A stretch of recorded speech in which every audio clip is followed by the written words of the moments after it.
Diduga keracunan makanan bergizi dari dapur di Pondok Pesantren Ittifaqiyah.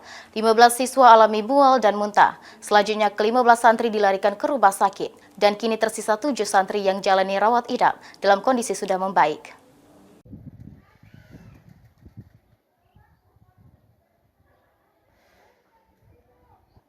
Dugaan keracunan makanan bergizi gratis atau EBG kembali terjadi. Kali ini sebanyak 15 orang anak dari sekolah Pondok Pesantren Al-Ittifaqiyah Indralaya Ogan Ilir mendapatkan penanganan di IGD Rumah Sakit Ar-Royan Indralaya Ogan Ilir pada Senin.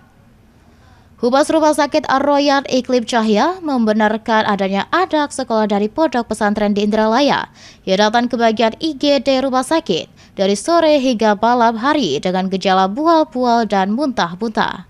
Menurut Iklim, dari total 15 orang yang datangi IGD di Rumah Sakit Ar-Royan Indralaya, 10 diantaranya rawat inap. Hanya tinggal 7 orang saja yang dirawat inap. Saat ini kondisi anak-anak sudah membaik, tidak mengalami mual-mual dan muntah lagi.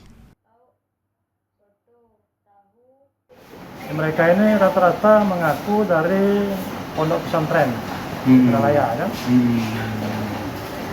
Tapi kejadiannya apakah memang makan di mana itu kita tidak tahu persis. Yang pasti mereka dari pondok pesantren, nantinya sakit perut, muntah, lalu datang ke sini dan sebagian dirawat. Untuk ketujuh anak yang dirawat ini, salah satu wali murid Yoda mengatakan, belum tahu pasti penyebab anaknya mual dan muntah-muntah sejak pulang dari sekolah.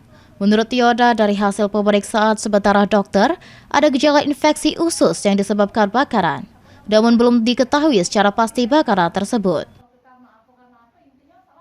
Kalau untuk dia ini katanya pas balik sekolah, pas masang sepatu tuh langsung sakit kepala.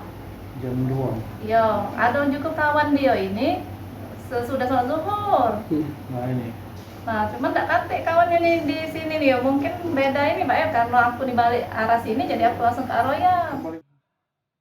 Humas Ponpes Ittifaqiyah Indralaya, Ferry mengatakan, pihak SPPG Pondok Pesantren Ittifaqiyah siap bertanggung jawab atas kejadian ini dengan menanggung sebuah biaya perawatan hingga pulih kembali. Menurut Ferry, saat ini pihak terkait masih melakukan proses penyelidikan atas kejadian ini. Ahmad Romawi, BAL TV.